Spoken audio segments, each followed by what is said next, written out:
Active fast task अने मां जेको सिंपलास्ट वारो मां जेको पंहिंजो पाण खे ग़लति करण में मां ऐब फील न कंदो आहियां, सम्झो।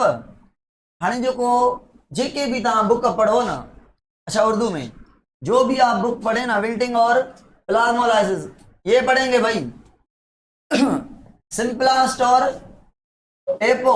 और दूसरा, अब आप अगर इसको फास्ट मान रहे हैं ना, जहां पे भी आपने पढ़ा है तो वो लोग इनको एक मानते हैं। कोई सेलुलर पाथवे वैक्यूलर नहीं है भाई। सेलुलर में भी सेल से अंदर पानी जा रहा है, सिंपलास्ट में भी अंदर, तो इनको एक ही मान रहे हैं। तो ये स्लोएस्ट, ये फास्टेस्ट, कुल मिला के ये दोनों इससे स्लो होते हैं, इनको मिला के ये इससे स्लो होते हैं।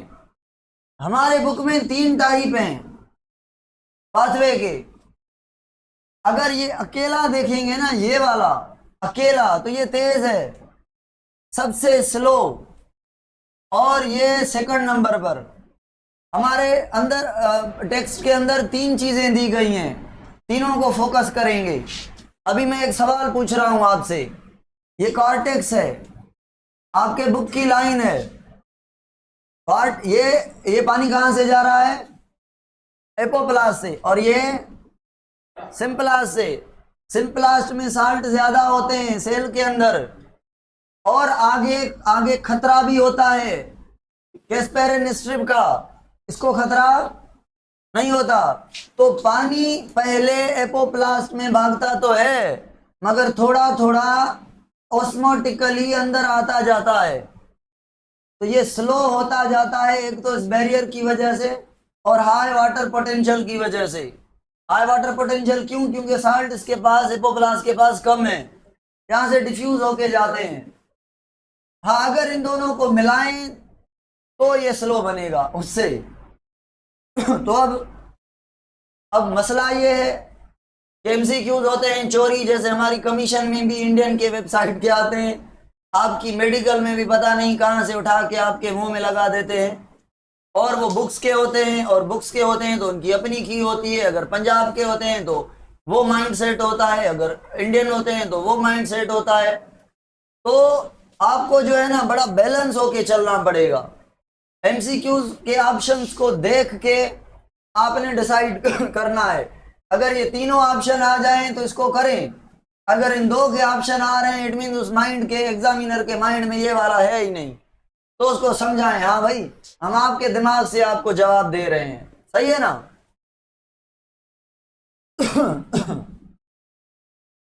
सुने, आज पढ़ना है पानी का ऊपर जाना, असेंट ऑफ सॉल्यूशन शिप, या वाटर की कंडक्शन अलॉन्ग विद साल्ट। तो भाई ये हमारे पास है एक स्टेम का टुकड़ा, जो कि हमने नीचे से भी काटा हुआ है, ऊपर से कैमरा में नहीं आ रहा, माइक्रोस्कोप में नहीं आ रहा। ये हमारे पास सेल है जिसका नाम है वेसल, जाइलम की वेसल। मतलब ये स्टेम है एंजियोस्पर्म का, न जमनों का न टेरिडो का, ब्रायो का तो सोच भी नहीं सकते। और ये है वेसल के साथ दूसरा वेसल, ये तीसरा वेसल, ये चौथा वेसल।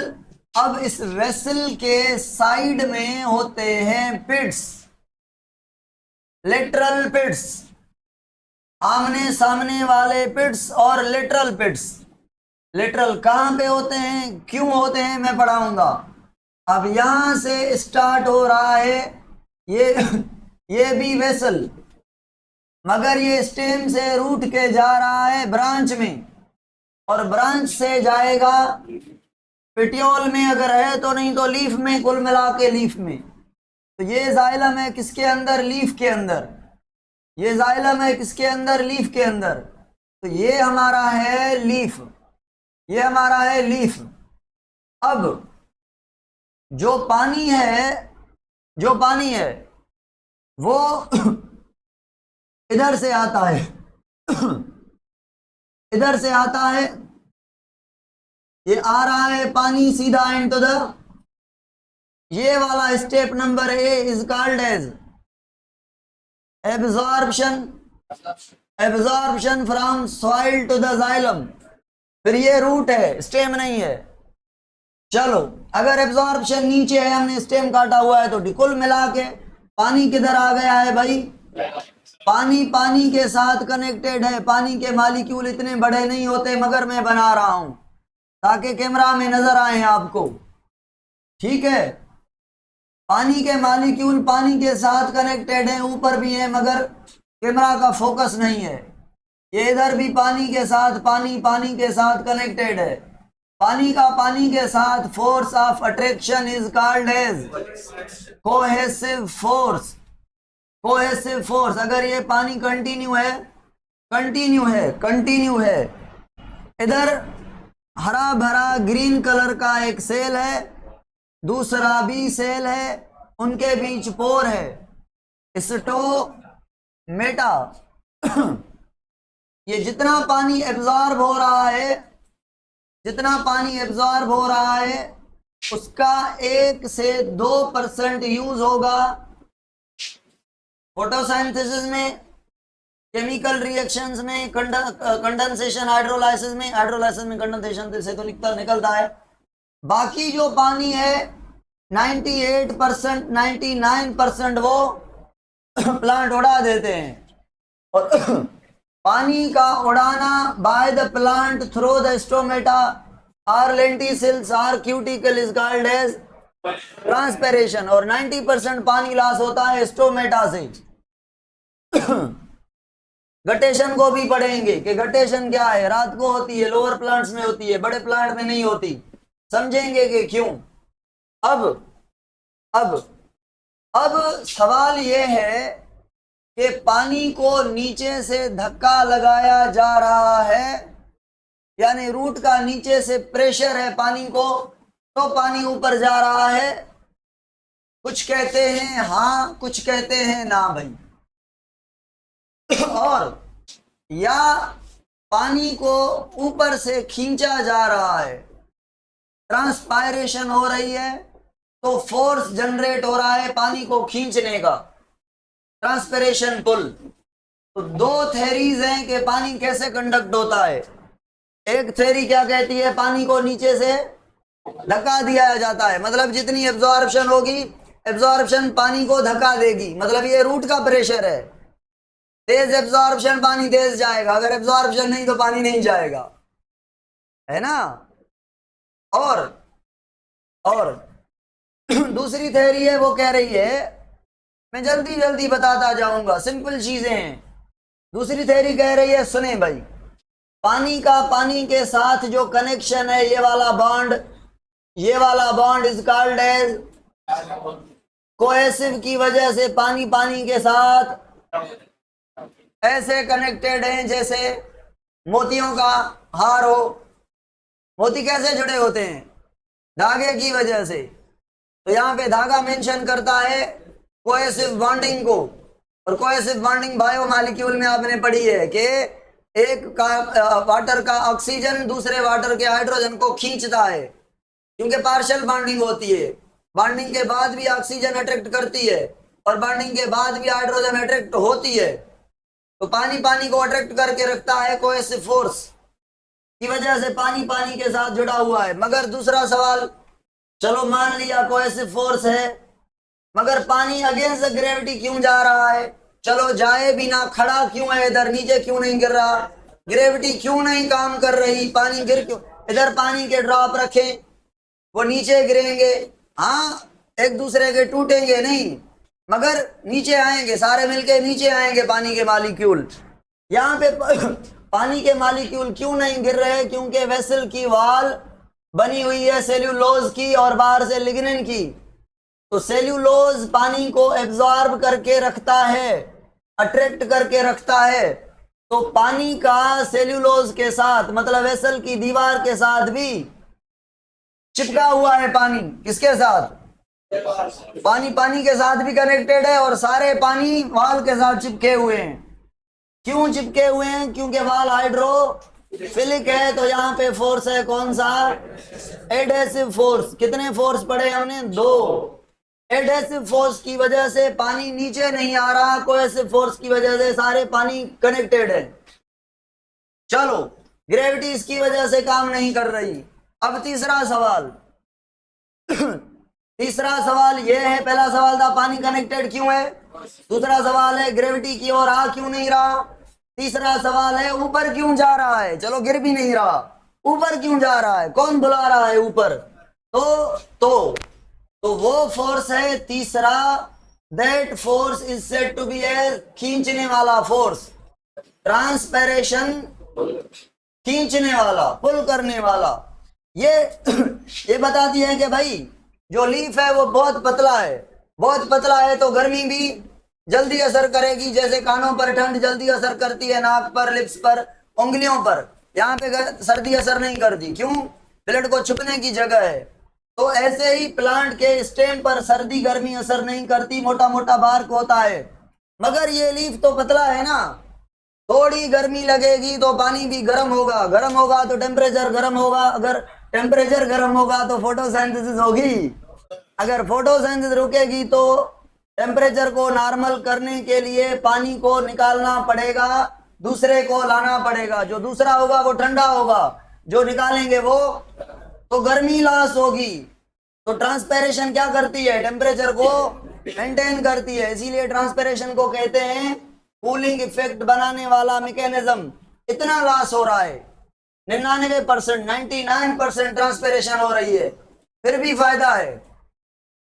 इसको नाम दिया जाता है ट्रांसपैरेशन एविल। एविल मतलब कोई शैतान, कोई जुल्म करने वाला, नुकसान करने वाला।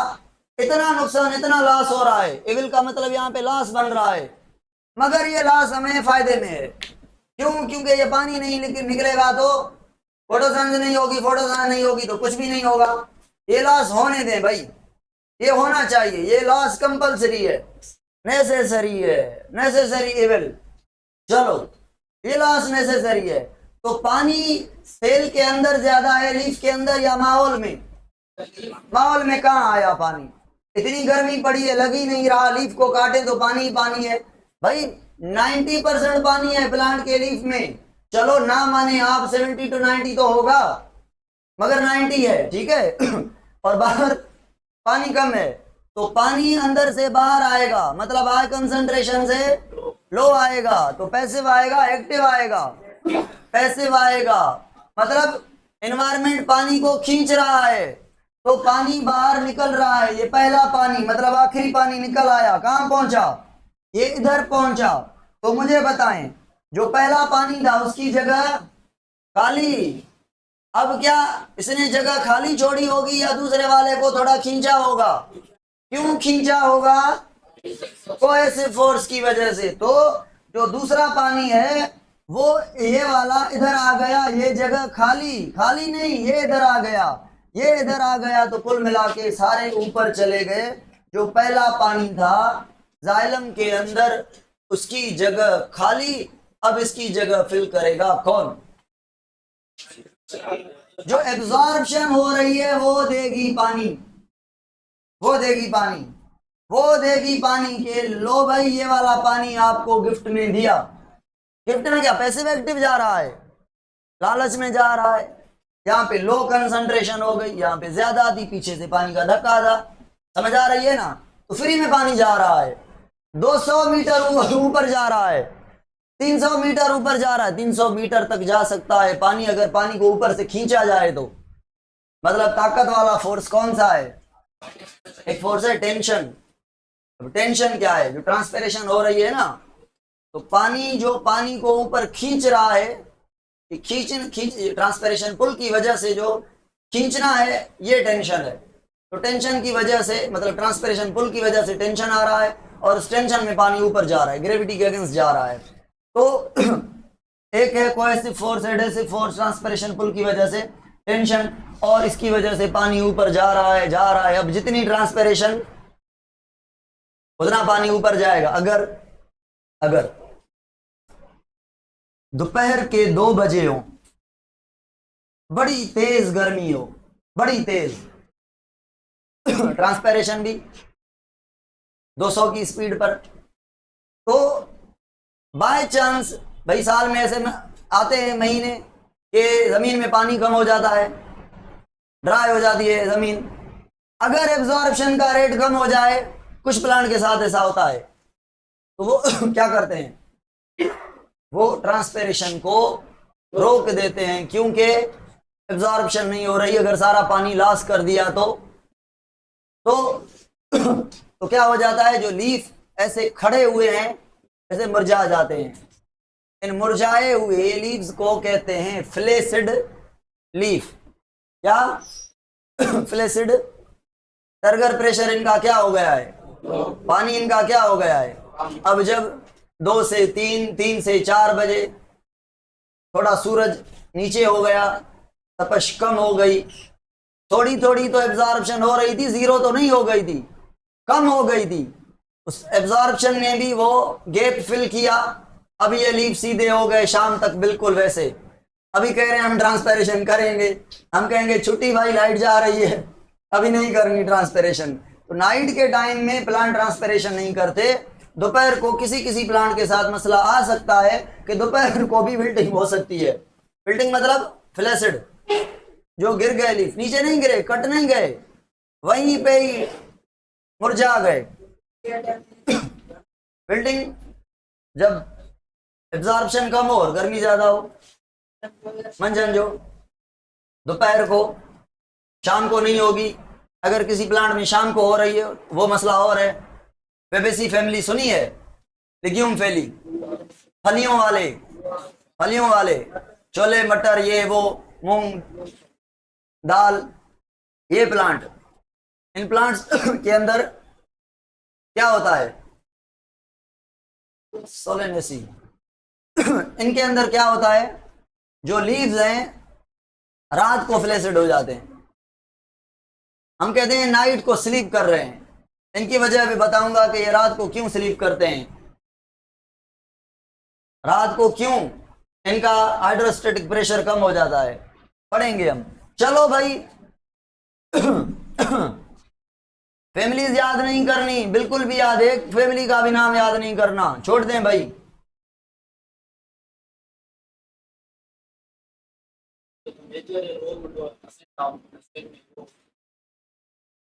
ना निकाल दे चाहूंगा, सुने भाई। अब दूसरे साइंटिस्ट कहते हैं ऐसा नहीं है, वैसे पहले ये हैं, हमने पहले इनको पढ़ा है, पहले वो हैं। ये साइंटिस्ट कहते हैं कि भाई रूट ज्यादा पानी एब्जॉर्ब, क्या ट्रांसपेरेशन पुल वगैरह कुछ भी नहीं है। क्यों कुछ नहीं है ये कहते हैं सुने भाई, हमने प्लांट देखे हैं, रात को भी प्लांट के लीफ के साइड से पानी निकलता है। और जब रात को प्लांट के लीफ के, अब ये स्टोमेटा कहां पे, इस मार्जिन पर है, नहीं, मैंने मार्जिन पे बनाया हुआ है, ये लीफ के नीचे है ना। अब स्टोमेटा से बड़ा एक पोर होता है मार्जिन पर, उसे कहते हैं हाइडाथोड। उस पोर को क्या कहते हैं, हाइडाथोड।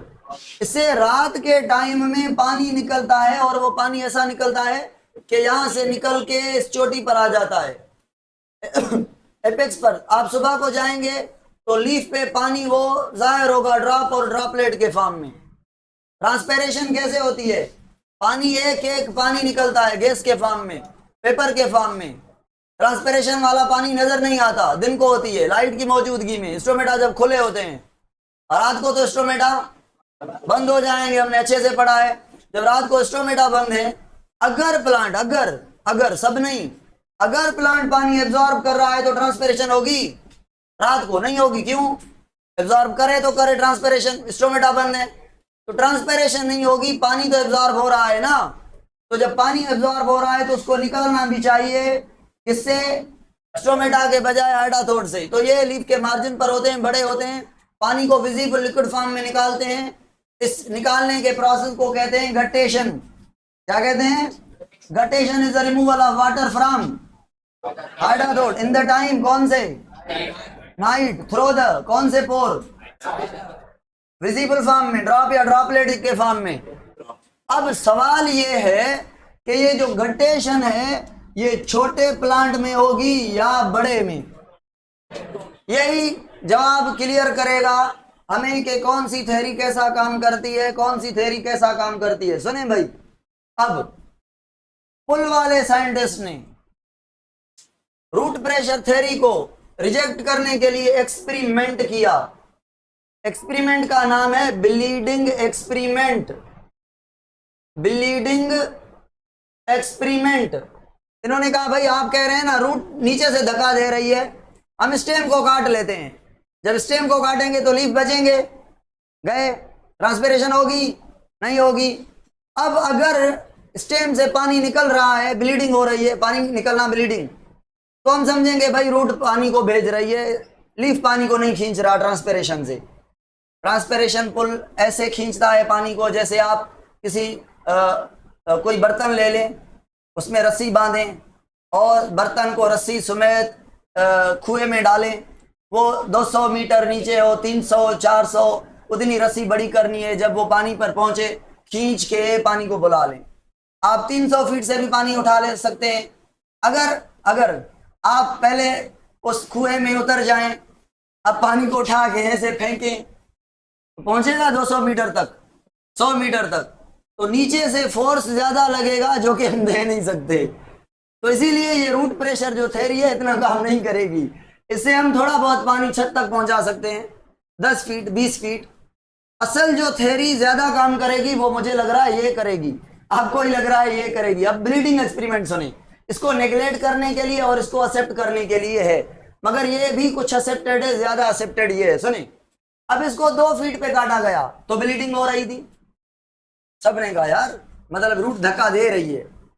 फिर 4 फीट पे, 5 फीट पे, 10 फीट पे, जब 20-30 फीट से ऊंचाई गई तो ब्लीडिंग खत्म। तो समझा गया कि भाई जो पानी ऊपर जा रहा है वो मेनली बड़े बड़े प्लांट्स जो एब्जॉर्ब कर रहे हैं, वहां पे रूट प्रेशर का काम नहीं चलेगा। 100 मीटर वाले, 100 फीट वाले, 200 फीट वाले, सेकुआ प्लांट, जिम्नोस्पर्म बड़े में बड़ा जिम्नोस्पर्म, यूकेलिप्टस एंजियोस्पर्म का बड़े में बड़ा एंजियोस्पर्म, ये जो प्लांट एब्जॉर्प्शन से काम नहीं चला रहे, ये ट्रांसपिरेशन से पानी को ऊपर से खींच रहे हैं, वो भी फ्री में। तो मसला ये हुआ, फिर देखा गया कि भाई गटेशन बड़े प्लांट में हो रही है, 100 फीट वाले 200 फीट वाले में गटेशन होगी। क्यों? अगर 200 फीट वाला है रात को पानी एब्जॉर्ब नहीं कर पाएगा, क्यों? क्योंकि रात को ट्रांसपिरेशन है नहीं और रूट प्रेशर काम नहीं कर सकती 100 फीट तक, तो पानी कुल मिला के ट्रीज में एब्जॉर्ब नहीं होगा नाइट टाइम में with the help of root pressure. इसीलिए रात को वो सोते हैं, क्योंकि वो रात को पानी लेते नहीं। समझ आ रही है? तो रात को गटेशन नहीं होती। अब गटेशन किन के अंदर होंगी? हर्ब के अंदर, शर्ब के अंदर, जो छोटे साइज के होंगे। क्योंकि उनमें क्यों हो रही है? वो छोटे हैं, ट्रांसपिरेशन तो उनमें भी नहीं हो रही, मगर वो रूट प्रेशर के थ्रू पानी रात को भी एब्जॉर्ब कर रहे हैं, तो निकाल भी रहे हैं। ठीक हो गया। ये भाई था थ्योरी वाटर के कंडक्शन की, और वाटर के कंडक्शन की, ट्रांसपिरेशन पुल थ्योरी, और दूसरी थ्योरी का नाम क्या था? Root pressure theory. अच्छा, उसके बाद अब हमें पढ़ना है कि फ्लोएम कैसे फूड को ट्रांसपोर्ट करता है। फोटो तो कटो, स्क्रीनशॉट वठो या फोटो कटो तो मैं मिटाईंदुमि कुछ इते ही बचल हूंदो, इनके मां फ्लोएम कंदुमि, हाणे ज़ाइलम खे फ्लोएम कंदुमि। वैसे ज़ाइलम जी भिक सां फ्लोएम हूंदो आहे, ठीकु आहे, विथी सां हूंदो आहे। ऑनलाइन वारो स्क्रीनशॉट वठो, वठी विया हूंदो, फोटो भी कढी हूंदो, हिकिड़ो फोटो कढो न ताक़त वारो बस, हो ग्रुप में। हलो ॿुधो, अरे छा छा कयो आहे हिन सां।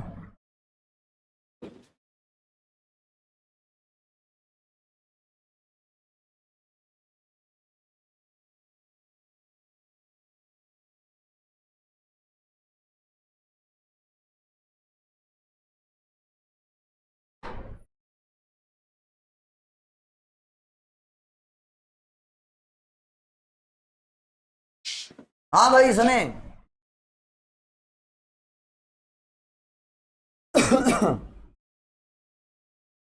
सुने भाई सुने, अभी हमें पढ़ना है ट्रांसलोकेशन। ट्रांस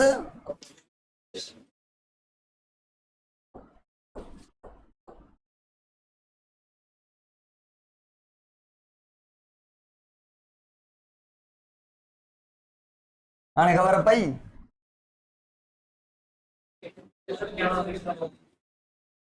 ये पेन, हे पेन, हे पेन, हे पेन, आने वर्ता है, आने वर्ता है।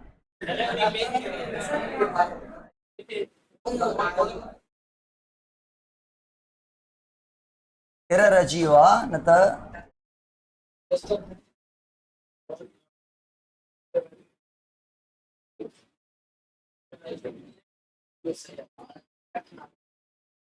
चलो। सुने भाई, मक्खी तना वेठी हुई गा दे बताओ ने एक कयो हुयो ट्रांसलोकेशन। ट्रांसलोकेशन का मतलब है कि जो लीफ है उसके अंदर सेल्स हैं, कौन से? मीजोफिल्स, मीजोफिल्स, मीजोफिल्स। और ये क्या बनाते हैं? ये बनाते हैं ग्लूकोज, और ये कन्वर्ट हो जाता है सक्रोज में फॉर द ट्रांसपोर्ट। ट्रांसपोर्ट करने के लिए सक्रोज में, क्यों? क्योंकि सक्रोज एक नॉन रिड्यूसिंग शुगर है जो किसी के साथ भी रिएक्ट करने के लिए तैयार नहीं है। जिस फॉर्म में निकलेगी, रूट तक, लीफ तक, फ्रूट तक, सीड तक, हर जगह तक उसी फॉर्म में जाएगी, क्योंकि कोई इसी से के साथ रिएक्ट करके इसको चेंज नहीं करेगा। तो जो रिसेप्टर होंगे फूड को लेने वाले, उसको उनको क्या पता होगा कि क्या आ रहा है? सक्रोज। पहुंचेगा भी वही, तो एक्सेप्ट करेंगे, खुलेंगे। अगर हम भेजें ग्लूकोज, रास्ते में ग्लूकोज रहेगा, क्यों? क्योंकि कैल्शियम के साथ ग्लूकोज कैल्शियम, फास्फेट के साथ ग्लूकोज फास्फेट, ग्लूकोज ग्लूकोज के साथ माल्टोज, ग्लूकोज बचेगा ही नहीं। जब वो सेल देखेंगे ग्लूकोज किधर है, ग्लूकोज किधर है, ग्लूकोज है ही नहीं, प्योर ग्लूकोज। तो नॉन रिड्यूसिंग इसीलिए भेजते हैं कि रिसेप्टर उसके लिए है, निकला ये है, पहुंचेगा भी ये, गलती नहीं होगी, एक्यूरेट फॉर्म में फूड पहुंचेगा। हाँ, फिर जो सेल लेंगे वो सक्रोज को तोड़ के फिर फ्रक्टोज ग्लूकोज ग्लूकोज बना लेंगे, या जो भी चाहिए मॉडिफाई कर लेंगे। तो ग्लूकोज को सक्रोज में ट्रांसपोर्ट करके कहां से कहां तक पहुंचाया जाएगा? लीफ से बाकी सारे पार्ट्स तक। सारे पार्ट्स को क्या फूड की जरूरत है किसको? एपेक्स को जरूरत है, ग्रो करना है लेटरल एपेक्स को, लीफ को, कटा हुआ पार्ट है उसको रिपेयर करने में, विड्थ बढ़ाने में, हाइट बढ़ाने में, फ्रूट बनाने में, सीड बनाने में, बड बनाने में, प्रोटेक्ट करने में, कुछ भी करने में, हर जगह पे फूड की जरूरत है। तो सारे पार्ट्स को हम कहते हैं नीडी। क्या कहते हैं? सिंक, डूबे हुए हैं, कमी है इनके अंदर फूड की, मतलब जरूरत है इनको फूड की। तो कहां से फूड जाएगा? फैक्ट्री से। तो फैक्ट्री को कहते हैं सोर्स। फैक्ट्री क्या है फूड बनाने की? लीफ। और सिंक क्या है? बाकी सारे बॉडी के पार्ट्स। अगर फिर भी बच गया तो आखिरी सिंक जो है वो रूट है, वो स्टोर कर लेती है सारी उम्र के लिए। समझ आ रही है? चलो, तो जाइलम ने वाटर को ट्रांसपोर्ट किया था नीचे से ऊपर लीफ तक, एक डायरेक्शन में। फ्लोएम में कभी फूड नीचे से ऊपर आता देखेंगे तो कभी ऊपर से नीचे, नीचे से ऊपर, इधर उधर, ऑल डायरेक्शन में। तो अगर वन वे और टू वे की बात करें तो फ्लोएम टू वे है, ऐसे तो मल्टी वे है मगर जनरली टू वे कहेंगे, क्योंकि वो उससे याद आएगा या तो जाएगा। और जाइलम ओनली एक डायरेक्शन में। चलो, glucose is converted into fructose by the process of, MCQs आ गया, आइसोमराइजेशन हो गई ना? नहीं हुई?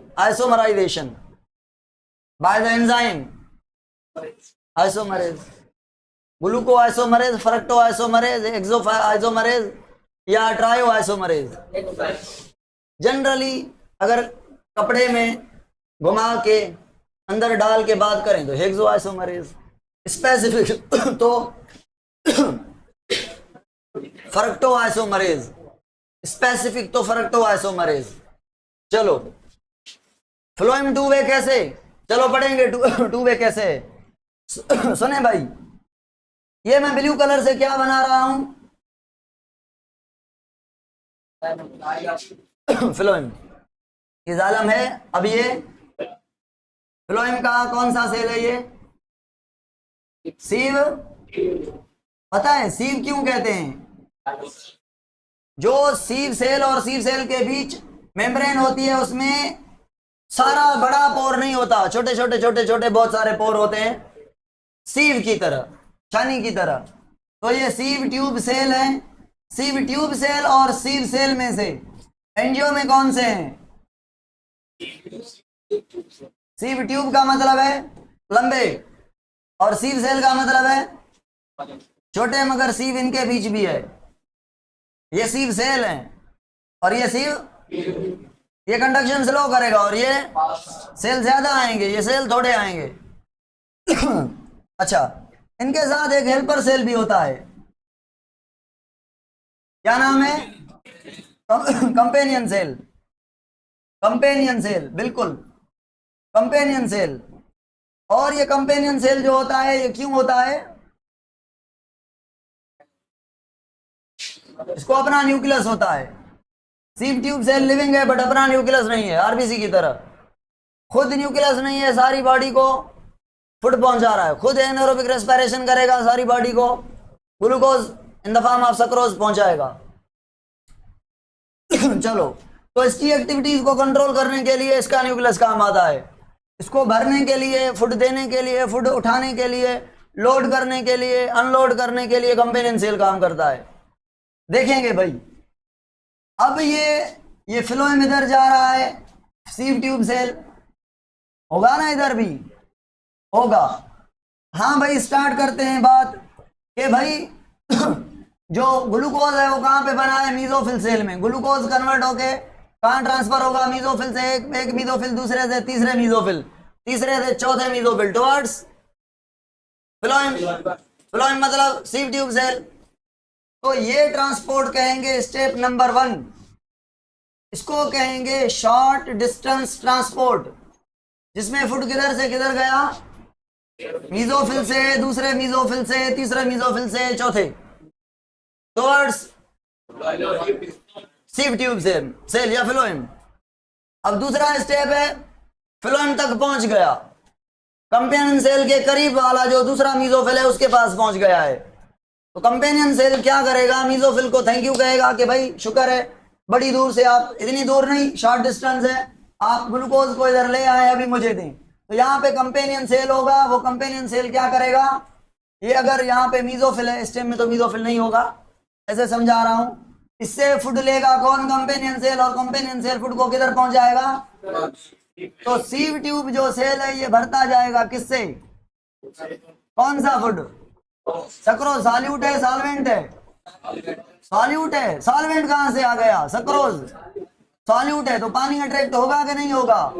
तो पता है जाइलम और फ्लोएम के बीच पोर लगे होते हैं, गैप लगे होते हैं, क्या कहते हैं इनको? पिट्स। कौन सी पिट्स? लेटरल पिट्स। तो जाइलम का जो पानी है वो फ्लोएम की ओर भी जाता है, क्यों? कौन अट्रैक्ट करता है? सॉल्यूट सक्रोज अट्रैक्ट करता है। जितना सक्रोज ज्यादा भरेंगे उतना पानी ज्यादा आएगा। कहां से? जाइलम से। किधर? सीव ट्यूब में। तो सीव ट्यूब में सक्रोज भी बढ़ता जा रहा है, पानी भी बढ़ता जा रहा है, तो सीव ट्यूब सेल में पानी का प्रेशर बढ़ेगा या कम होगा? टर्गर प्रेशर, इसको हम कहेंगे हाइड्रोस्टेटिक प्रेशर। जब ये टर्गर प्रेशर हाइड्रोस्टेटिक बढ़ेगा और सक्रोज लाएंगे तो और पानी आएगा, तो पानी चल पड़ेगा। जब चल पड़ेगा पानी किधर चलेगा? इधर चलेगा। सपोज कर लीफ से बाहर, इधर लीफ से किधर जाएगा? यहाँ पे तो लीफ खत्म है ना, तो लीफ से स्टेम की ओर आएगा, ब्रांच की ओर। फिर में भी ऊपर जाए, फिर में भी नीचे जाए, इसको डायरेक्शन देंगे। ये फ्लोएम बंद करेंगे सीव तो ऊपर जाएगा, ये वाला बंद करेंगे तो ऑटोमेटिकली नीचे जाएगा। ये कंट्रोल मैकेनिज्म होते हैं कि फ्लोएम से फूड कहां तक पहुंचाना है, किसको ज्यादा देना है। जैसे मैं ऑक्सीजन में पढ़ाऊंगा, जहां पे ऑक्सीजन होता है वहां पे फूड ज्यादा दिया जाता है। ऑक्सीजन जो है ना वो बड़ा डोमिनेंट हार्मोन है, जहां पे ऑक्सीजन होता है फ्लोएम जो है उसको ज्यादा सपोर्ट करते हैं। बहरहाल ये पानी चल पड़ा तो सक्रोज क्या रुक जाएगा, क्या करेगा, वो भी बहता चलेगा। किसके अंदर, पानी के अंदर, सीव ट्यूब के अंदर। कौन से प्रेशर के साथ, हाइड्रोस्टेटिक प्रेशर के साथ बहता चलेगा। पानी भी बहेगा, सक्रोज भी बहेगा। ये सीव ट्यूब से सक्रोज पानी बहते आएंगे, बहते आएंगे, बहते आएंगे। इट में भी ऊपर, इट में भी इधर, इट में भी उधर, इट में भी कहां भी, इट में भी नीचे आते जाएंगे। तो भाई 3 स्टेप हमने पढ़ लिए हैं। कौन से, एक शॉर्ट डिस्टेंस जिसमें मीजोफिल टू मीजोफिल फुट गया। दूसरा फ्लोएम की लोडिंग, फ्लोएम की लोडिंग मतलब क्या है, मीजोफिल से फुड इनटू कंपेनियन, कंपेनियन से इनटू सीव ट्यूब को भरना is called as loading by companion. कहां से, मीजोफिल से। किसके अंदर, एक्टिवली, एक्टिवली, एक्टिवली सक्रोज आ गया है और भी लाओ, और भी। वैसे भी सॉल्यूट है, एक्टिव एब्जॉर्ब होगा, पानी थोड़ी है हमेशा पैसिव जाएगा। अगर सॉल्यूट है हमेशा एक्टिव जाएगा, इधर तो पैसिव जा रहा है, इधर कोई मेम्ब्रेन तो नहीं क्रॉस कर रहा ना, पानी फ्लो कर रहा है, उसमें बैठा है, तैरता जा रहा है ना। तो ये जो सीव ट्यूब में पानी के साथ फूड आ रहा है इसको हम कहेंगे बड़ी ट्रांसपोर्ट, लॉन्ग डिस्टेंस। क्यों कहा लॉन्ग डिस्टेंस, ये लीफ से निकली है, ये मे भी प्लांट के आखिरी चोटी पर जाए, मे भी लीफ टूटे हुए पार्ट तक जाए, मे भी रूट के तह तक जाए, बड़ा डिस्टेंस तो है ना। तो ये लॉन्ग डिस्टेंस, लॉन्ग डिस्टेंस जब फूड ऊपर गया, इधर गया, उधर गया या नीचे गया, चलो हमने माना नीचे गया। अब इधर ये पहुंचा है क्या, ये पहुंचा है क्या, फूड, पानी भी है, फूड भी है, ओ छोकरा, पानी भी है और फूड भी है। तो मुझे बताएं, अगर पूछूं, मैं पूछूं सवाल, पूछूं, ये सेल है रूट के कौन से, कॉर्टेक्स के, ये फूड स्टोर करते हैं। ये सेल कौन से हैं, रूट के, कॉर्टेक्स के। ये क्या करते हैं, फूड को, तो सब ने ले लिया, फूड बच गया, अब ये लेंगे, तो ये लेंगे तो कॉर्टेक्स सोर्स है, सिंक है, सिंक है। तो अब अनलोडिंग होगी इसके ऊपर, अनलोडिंग होगी, फूड को निकाला जाएगा किधर से, सीव ट्यूब सेल से, कंपेनियन सेल से इनटू द एक्टिव या पैसिव। मेम्ब्रेन क्रॉस हो रही है, भले आप ज्यादा कंसंट्रेशन ना देखें। अगर सारे खत्म हो गए, एक सक्रोज पड़ा है, ये कह रहा है एक भी मुझे चाहिए, समझ आ रही है, सॉल्यूट है, एक्टिव फ्लोएम की क्या हो रही है, ये लोडिंग, लॉन्ग डिस्टेंस। चौथा स्टेप फ्लोएम की अनलोडिंग कहां पे हो रही है, सिंक पर। कौन कर रहा है, कंपेनियन सेल। कहां से, सीव ट्यूब से, कंपेनियन से। लो भाई खा लो, यूज करो, जो भी करना है करो, स्टोर करो, आपकी मर्जी है। तो फूड पहुंच गया किसके पास, जहां पे चाहिए था, जिसको नीड थी, सिंक का, कॉर्टेक्स को, रूट को, फ्रूट को, सीड को, टूटे हुए पार्ट को, ग्रोथ करने वाले को, कैम्बियम को, एपेक्स को, जिसको भी भाई पहुंच गया, बड को पहुंच गया। ये सारी सिंक है, इसीलिए बता रहा हूं। अब मुझे बताएं अब यहाँ पे सक्रोज कम होता जाएगा या बढ़ता जाएगा। अच्छा मुझे ये तो बताएं, ये व्हाइट कलर के साल्ट जाइलम में होंगे या नहीं, पानी के साथ होंगे, और ये फ्लोएम के अंदर पानी के साथ सक्रोज, तो साल्ट उसमें भी है, साल्ट सॉल्यूट उसमें भी है, सॉल्यूट, मगर यहां से सॉल्यूट कम होते जाएंगे क्योंकि सक्रोज निकलता जाएगा, तो ये बनता जाएगा प्योर वाला पानी। तो वाटर पोटेंशियल सक्रोज इसके अंदर सीव ट्यूब में बढ़ेगा या कम होगा, बढ़ेगा। किससे, जाइलम से। तो जब पानी बढ़ जाएगा, ऐड तो नहीं किया, सॉल्यूट निकाले, तो पानी कहाँ जाएगा? फ्लोएम का दोबारा वापस जाएगा, जाइलम की ओर जाएगा। क्यों? जाइलम के साल्ट अट्रैक्ट करेंगे कि भाई हमें ये पानी दो, क्योंकि जाइलम में साल्ट है, यहाँ पे 0, तो पानी गया वापस into the through pits, lateral pits, phloem खाली। अब ऊपर से और आएगा पानी, फुड लेकर आएगा, ऐसा ही मैकेनिज्म होगा। तो जो पानी ये जाइलम से ऊपर जा रहा है, ये ट्रांसपेरेशन में भी जाएगा, ये फोटोसिंथेसिस में भी जाएगा, और ये फ्लोएम की ट्रांसपोर्ट में भी रोल प्ले करेगा, फिर जाइलम में जाएगा। अब जहां भी जाए उसकी मर्जी है। हमारा क्लास यहाँ तक पूरा है भाई, ठीक है। कल पढ़ेंगे इंशाल्लाह इससे आगे। कल वाले जो टॉपिक है ना वो बड़े मजेदार हैं, water potential, solute potential, osmotic pressure, osmotic potential. कल के लिए पढ़ के आए, बड़ा मजा आएगा इंशाल्लाह।